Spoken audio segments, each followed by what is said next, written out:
सैनिकों, युद्ध नहीं होगा। सिंधु देश और हस्तिनापुर में मित्रता हो गई है। दोनों एक हो चुके हैं। बहन दुशल्ला, मेरा भांजा सूरत कहीं दिखाई नहीं दे रहा है। वो मूर्छित है। मूर्छित पड़ा है? क्या हो गया उसे? भूल हमारी थी। भूल छोड़ो दुशल्ला, भूल छोड़ो और ये बताओ कि उसे हुआ क्या है और वो है कहां? आपकी सेना आने की सूचना मिली तो हमें लगा आप हम पर आक्रमण करने आए हैं।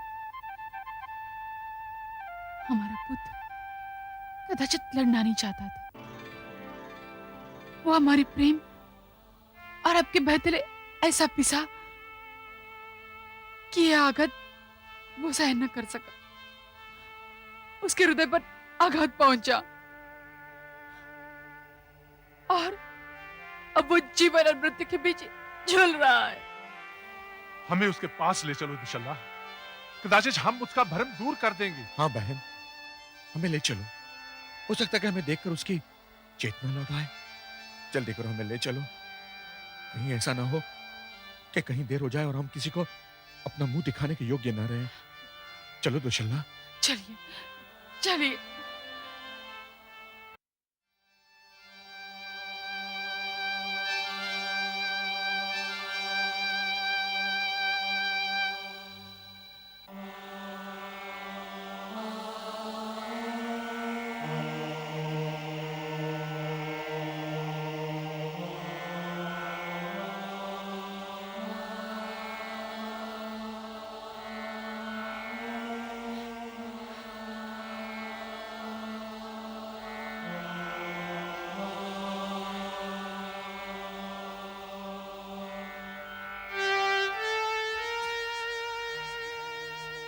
तुमने ठीक ही कहा था पुत्र।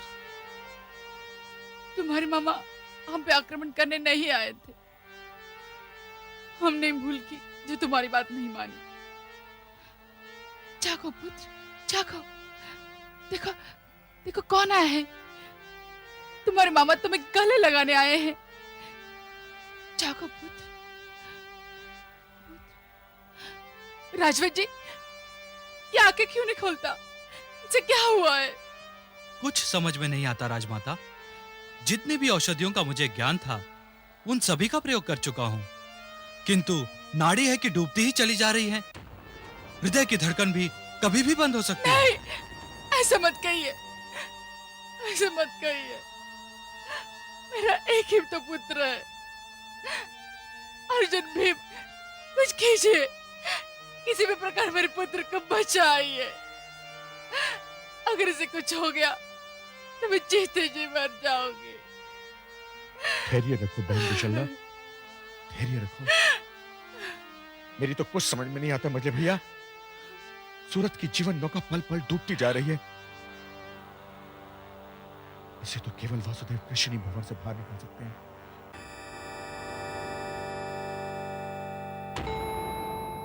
किसी ने हमें याद किया? केशव, आप? हम ही तो हैं। अपने रूप में ही तो आए हैं। वेश तो बदल नहीं रखा कि कोई हमें पहचान ना पाए। आपके आने से तो मेरा घर स्वर्ग हो गया है। स्वर्ग वही होता है जहां प्यार होता है, और आज तो यहां चारों ओर प्यार की सुगंध फूट रही है। भाई बहन का प्यार। सूरत की अवस्था कब से है? आज ही प्रातः काल से। इन्हें जाने क्या हुआ? इसे कुछ नहीं हुआ। इसके मन में बसे एक अनजाने भय ने रोग का रूप धारण कर लिया है, और इस रोग का कारण संदेह है। संदेह? हाँ बहन दुश्शला, परिवार के सदस्यों में जब संपर्क टूट जाता है तब ऐसा ही होता है। परिवार के सदस्य जब एक दूसरे की भावनाओं की अनदेखी करने लगे तो नातों में छुपा प्यार डोलने लगता है। शंकाएं दूर न की जाएं तो मन की दूरियां बढ़ती जाती हैं, और मन से जब स्नेह निकल जाता है तो मन में संदेह ठहर जाता है और जीवन में भ्रम रह जाता है। इसे भी संदेह और भ्रम का रोग हो गया है।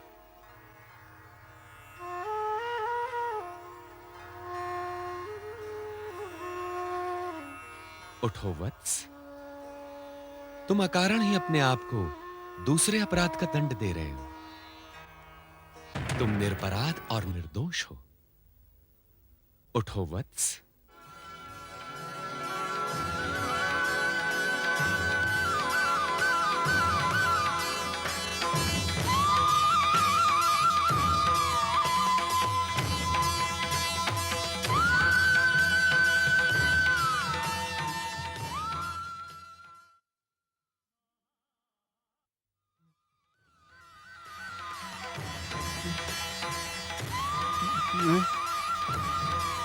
पुत्र, पुत्र,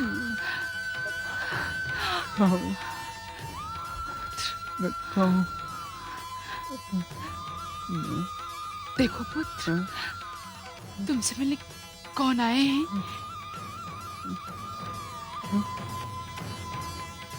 मामाश्री, मामाश्री, अर्जुन, मामाश्री भीम,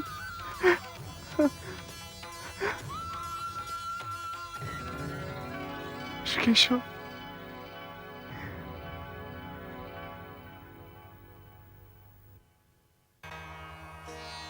मामाश्री अर्जुन, आयुष्मान भव पुत्र,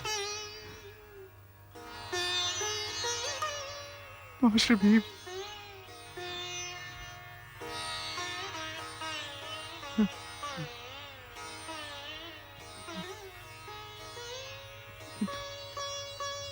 मुझे क्या हो गया था? ये तो केवल तुम ही बता सकते हो वत्स। पीड़ित ही जानता है कि पीड़ा का निवास कहां है। मैं समझा था कि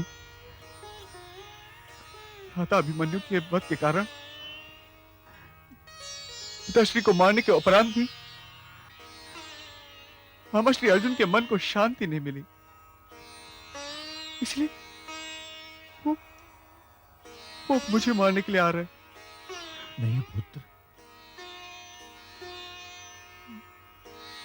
नहीं।